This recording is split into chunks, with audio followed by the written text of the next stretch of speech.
Olá, vamos continuar com o nosso curso de Matemática para Informática e hoje nós vamos abordar o conceito de aritmética. A aritmética é uma parte da matemática, que trata das quantidades. Como a matemática é uma área muito grande, então ela costuma ser dividida nessas sub-áreas. A aritmética, a geometria, que vai tratar das formas, a álgebra, que trata das estruturas, a análise, que trata das mudanças, e a lógica, que tem um enfoque maior na linguagem. No começo do século XX, no entanto, os matemáticos mudaram o nome da aritmética para a teoria dos números. Então, eu estou falando isso porque o aluno ele pode ver livros ou artigos ou sei lá, algum tema na internet sobre o assunto e acabar achando que são coisas totalmente diferentes, mas não, é a mesma coisa. E a motivação foi separar a aritmética elementar da aritmética superior. Isso aconteceu no século XIX. E isso causou um problema linguístico, porque você vai ver um livro, você pega um livro de teoria dos números e você vai ver esses seguintes termos, funções aritméticas, axiomas aritméticos, propriedades aritméticas, operações aritméticas. Então você vê que tem um adjetivo aritmético acompanhando esses termos. Mas olha, se eles mudaram o substantivo, por que não mudaram também o adjetivo? Então, como ficaria então assim? Seria, em vez de função aritmética, deveria ser chamado função numeroteorética? Então é uma coisa meio esquisita. Então, por que eu estou falando isso? Porque ultimamente, no século XXI, já dá para perceber um retorno ao uso da palavra aritmética. Tá? Então, se você pegar livros de teoria dos números do século XX, você vai ter lá o título, teoria dos números, mas lá dentro você vai ver várias vezes esse adjetivo aritmético. Portanto, o nosso foco nessa disciplina será a teoria dos números ou aritmética, mas como eu prefiro o termo aritmética, vou usar mais esse aqui, tá? Raras vezes eu vou usar a teoria dos números. E um exemplo dessa aplicação do termo, olha só essa frase do matemático alemão Gauss. Ele disse, isso já no início do século XIX, a matemática é a rainha das ciências e a aritmética é a rainha da matemática. Ou seja, dentro da matemática, a aritmética é a mais importante. E vemos aqui a utilização do termo aritmética. Aí passam 100 anos e você vai ver frases como essa: graças a Deus que a teoria dos números é imaculada de qualquer aplicação. Olha só como é forte essa frase, que a teoria dos números não tem qualquer aplicação. E nesse mesmo linha de raciocínio, nós temos essa frase aqui do matemático inglês. Ele diz, a matemática pura não tem efeitos na guerra. Ninguém descobriu ainda nenhum propósito bélico fornecido pela teoria dos números. Ou seja, tanto essa primeira frase quanto essa segunda, eles falam que a aritmética não tem aplicações, muito menos para a guerra. Só que, décadas após serem pronunciadas, essas duas últimas frases se mostraram falsas. Por quê? Porque atualmente o segredo das comunicações é garantido por aplicações da aritmética e da álgebra. Tá? Então por isso que nós estamos vendo a aritmética, porque vai ser importante para o conhecimento de criptografia, para entender os algoritmos de criptografia, que nós vamos ver nas próximas disciplinas. Agora, a álgebra, eu não vou dar esse assunto porque exige um conhecimento de álgebra avançado, e aí não dá tempo de ver isso, então acho que não dá certo ver agora, nesse momento. Mas a aritmética, sim. Tem um pouco de conhecimento que nós vamos ver de aritmética que não é dado no ensino médio, mas que é fácil de entender. Tá? Então, nosso foco então, durante essa disciplina e no próximo semestre será na aritmética. Essa preparação toda para entender os algoritmos de criptografia. E a aritmética, então, é o ramo da matemática pura que estuda as propriedades dos números em geral e, em particular, dos números inteiros. Olha só. os números inteiros são os mais importantes dentro da aritmética. É tanto que tem essa frase aqui do matemático alemão Kronecker. Ele disse: Deus criou os inteiros, todo o resto é o trabalho do homem. Mas lógico que não é para entender essa frase literalmente, não é isso que ele está querendo dizer literalmente. O que ele está mostrando é a importância que os inteiros têm dentro da matemática. Lembra que na aula anterior eu falei sobre os conceitos primitivos, que eu disse que número é um conceito primitivo. Eu não vou tentar definir números, já vou aplicar baseado na nossa intuição, tudo que a gente já sabe sobre números.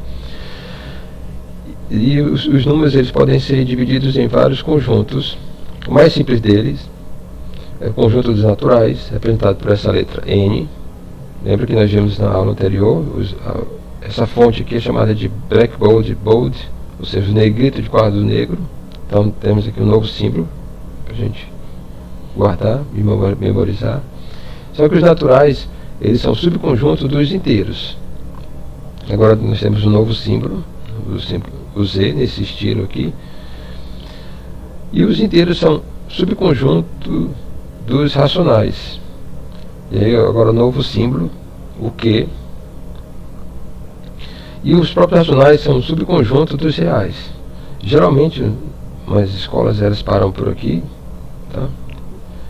Escolas de ensino médio. Algumas escolas melhores conseguem ver também sobre os complexos, então a gente vê que os reais são um subconjunto dos complexos. Agora, para aqui, tanto as escolas normalmente eles param no máximo, eles vêm até os números complexos. Só que a história não termina aqui. Nós temos os quaternios, tá? Então os complexos são subconjuntos dos quaternios, e os quaternios são um subconjunto dos octônios. E aí pronto, isso aí acaba.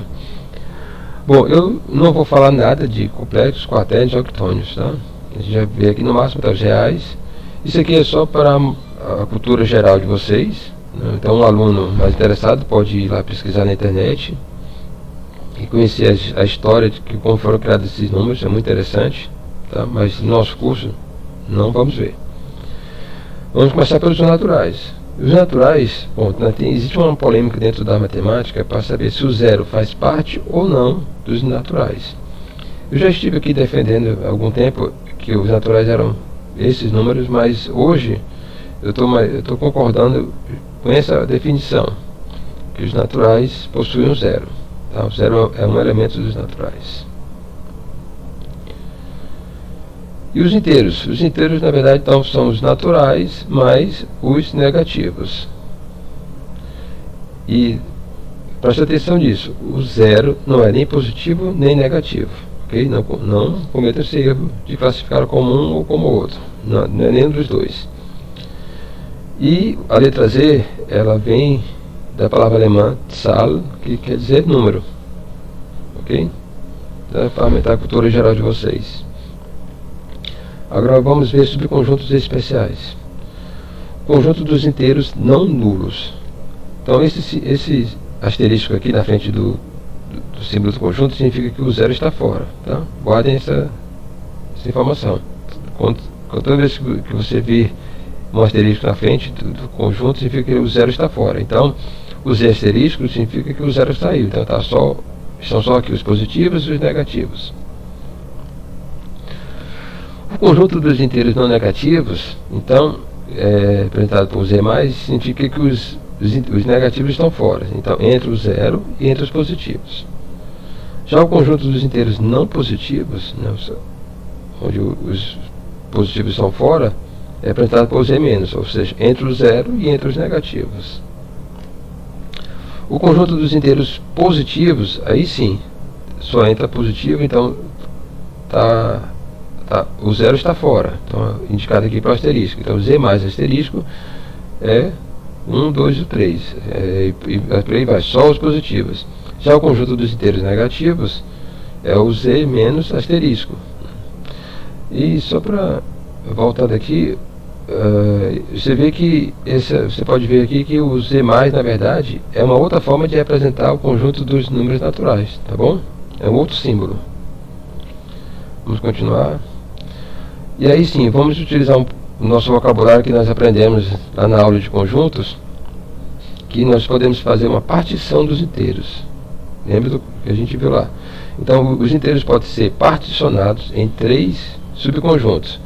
Os inteiros negativos, tá? Os inteiros positivos e um subconjunto unitário contendo o elemento único 0.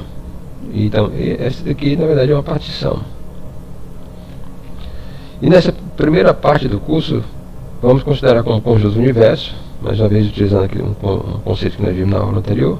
O nosso conjunto universo, ou seja, o número que nos importa serão somente os inteiros não negativos, entre o 0 e os positivos, ou seja, os naturais. Chegamos ao fim da aula. E da mesma forma que eu tinha falado na aula anterior, como a gente está focando muito no vocabulário, na compreensão, então o que foi apresentado para nós de novo, em termos de vocabulário? Os naturais, os inteiros, os racionais, os reais, os complexos, os quaternios, os octônios, os inteiros não nulos, os inteiros não negativos, os inteiros não positivos, os inteiros positivos, os inteiros negativos, e também toda uma simbologia nova aqui, vários símbolos novos que nós vimos nessa aula, que será usado por todo o nosso curso. Ok? É isso aí, força e honra. Muito obrigado e até a próxima aula.